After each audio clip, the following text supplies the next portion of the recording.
Mr. Speaker, now let me turn to taxation measures. Mr. Speaker, I will now turn to tax policy measures supporting the financial year 2025-2026. These measures include proposals contained in the Finance Bill 2025, as well as the customs duty measures agreed upon by the East African Community Ministers for Finance during the East African Community pre-budget meeting held in May this year, which I personally attended. These measures are set to take effect from 1st July 2025. Mr. Speaker, the freedoms we enjoy in this country have not come easy.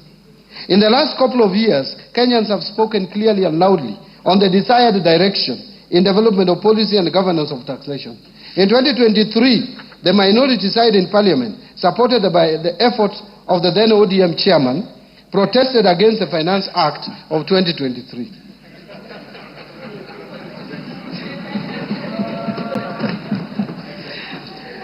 Last year, Mr. Speaker, some provisions in the Finance Bill 2024 triggered protests across the country. These actions in the 2 years regrettably resulted in the loss of lives and destruction of property and adversely impacted economic lives of many.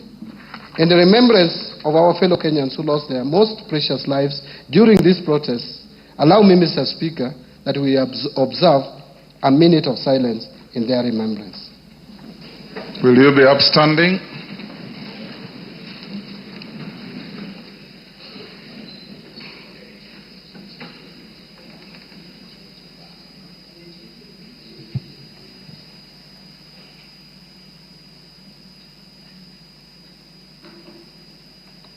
May their souls continue resting in eternal peace. Thank you, honorable members.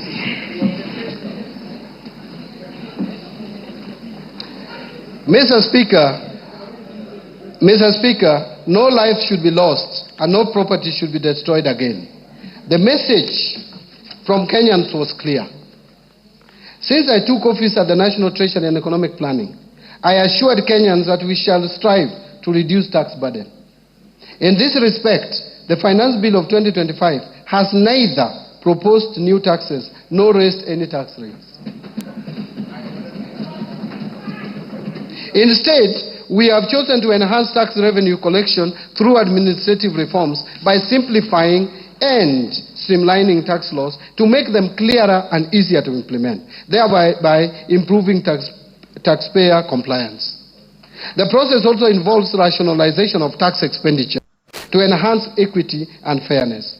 Mr. Speaker, the revenue foregone through tax incentives or tax expenditure has increased significantly, rising from Kenya shillings 393.1 billion, which is equivalent to 2.9% of GDP in 2022, to 510.6 billion, which is equivalent to 3.4% of GDP in 2023.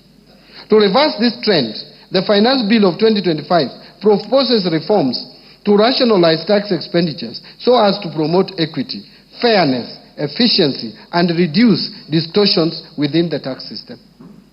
The proposed reforms are in line with the national tax policy and the medium-term revenue strategy which this Honorable House passed. So, Mr. Speaker, from the proposed reforms, we expect to raise Kenya shillings 30 billion more as additional revenue. Mr. Speaker,